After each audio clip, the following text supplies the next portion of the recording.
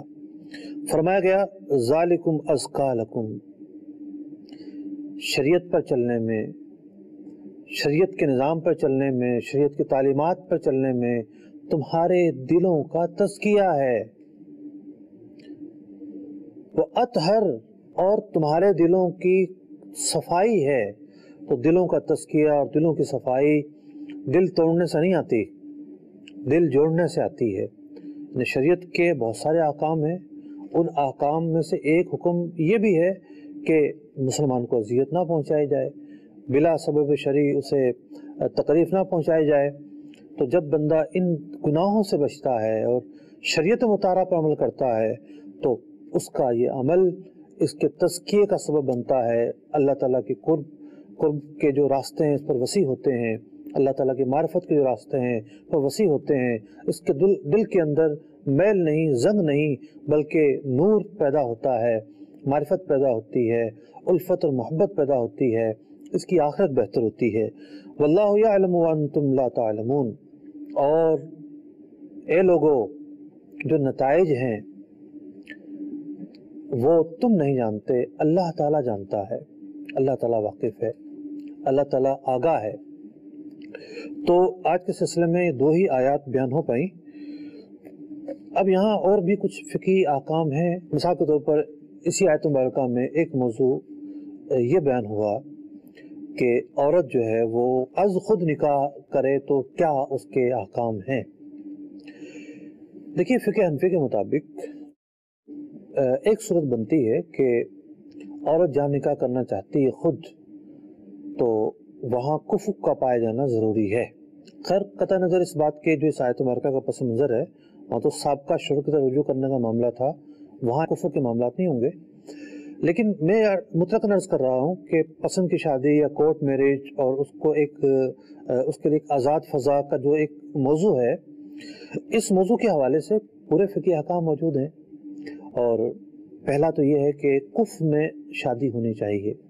دوسری بات یہ ہے کہ لڑکی اور والدین دونوں کی ذمہ داریوں کا تعین دین اسلام نے کر دیا ہے. والدین یا اولیاء کے لیے یہ بات بیان فرما دی کہ اگر لڑکے کے اندر کوئی خرابی نہ ہو دینی اعتبار سے، مروت کے اعتبار سے، تو پھر رکاوٹ نہیں بننا چاہیے.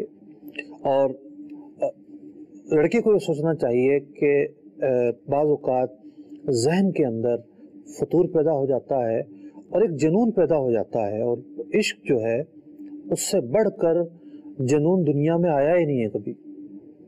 عشق عقل پر پردہ ڈال دیتا ہے اور سوچنے سمجھنے کی صلاحیتوں کو متاثر کرتا ہے. ایک نشہ جس طریقے سے سوچنے سمجھنے کی صلاحیتوں کو متاثر کرتا ہے، یہ جو عشق ہے اس کا بھی یہی معاملہ ہوتا ہے. اب نتیجہ کیا ہوتا ہے، اس کے اندر ایسی کیفیت اور ایسی صلاحیت نہیں ہے اس وقت کہ وہ ڈیسیجن اور اتنا بڑا فیصلہ لے سکے. تو اس کو یہ ذہن بنانا چاہیے کہ جو سب کہہ رہے ہیں وہ بھی تو سنیں کیا کہہ رہے ہیں اور کیوں کہہ رہے ہیں اور کیوں منع کر رہے ہیں. بعض اوقات زندگی کے جو تجربے ہوتے ہیں ان سے انسان بہت کچھ سیکھا ہوتا ہے. جو ہمارے بڑے ہوتے ہیں، جو ہمارے والدین ہوتے ہیں، انہوں نے زندگی گزاری ہوتی ہے، ان کے سامنے بہت ساری باتیں ہوتی ہیں. ایسے معاملات میں ضد نہیں ہوتی، بڑوں کے فیصلے کو ترجیح دینی چاہیے. اور انہیں اذیت پہنچانا تو ظاہر بات ہے گناہ کا کام ہے. پھر ہوتا یہ ہے کہ والدین کے جو اعتراضات ہیں وہ مختلف طرح کے ہوتے ہیں، ان کو بھی نظر ثانی کرنی چاہیے کہ ان کے اعتراضات کس طرح کے ہیں، کیا ان میں کوئی کمپرومائز ہو سکتا ہے یا نہیں ہو سکتا. بعض اوقات بندہ ایک ذہن میں ایک بات بٹھا لیتا ہے کہ نہیں خراب ہی ہونا ہے یہ معاملہ، خراب ہی ہونا. بھی کوئی سبب تو بتائیں، کوئی وجہ تو پائی جائے کس وجہ سے خراب ہونا ہے. نہیں جی ہم دل میں ہے ہمارے آ رہا ہے خراب ہونا ہے. ضروری نہیں کہ جو آپ کے دل میں آ رہا ہے وہ صحیح ہو. اسباب پر غور کرنا چاہیے. رشتے جب ہوتے ہیں اس کے اندر تفتیش ہوتی ہے، اس کے اندر معلومات لی جاتی ہیں، لڑکے کریکٹر کو دیکھا جاتا ہے، اس کے والدین کو، گھر کے ماحول کو، سب چیزوں کو دیکھا جاتا ہے. تو لیکن بعض احادیث میں ہے کہ بسا اوقات ایسا ہوتا ہے انسان کسی کام کے متعلق یہ ذہن بنا لیتا ہے اس کا نتیجہ خراب نکلے گا، مفہوم عرض کر رہا ہوں، تو پھر اس کا نتیجہ خراب نکل آتا ہے۔ اور ایک حدیث میں نے یہ بھی پڑھی تھی، اس کا مفہوم یہ عرض کر رہا ہوں کہ انسان کسی کام کے متعلق سوچتا ہے بہتری ہوگی تو اللہ تعالیٰ اس میں بہتری ہی پیدا فرما دیتا ہے۔ تو معاملات بڑے نازک ہیں، بہت بہت نازک ہیں۔ اللہ تعالیٰ عقل، فہم، فراست عطا فرمائے اور ہر گھرانے کو خوشیاں نصیب فرمائے، اور اس طرح کے جو گھریلو پیچیدگیوں کے معاملات ہیں اللہ تبارک و تعالیٰ انہیں اچھے طریقے سے خوش اسلوبی کے ساتھ حل کرنے کی توفیق عطا فرمائے۔ اور اصل چیز تو یہ ہے کہ اللہ تعالیٰ ایسی آزمائش پر اور ایسے حالات پر ہمیں جو ہے وہ وابستہ نہ فرمائے اور آزمائشوں سے محفوظ فرمائے۔ آمین بجاہ النبی الامین صلی اللہ تعالی علیہ وسلم۔ هو الذي أنزل عليك الكتاب منه آيات محكمات هن أم الكتاب، وہی ہے جس نے تم پر یہ کتاب اتاری، اس کی کچھ آیتیں صاف معنی رکھتی ہیں، وہ کتاب کی اصل ہیں۔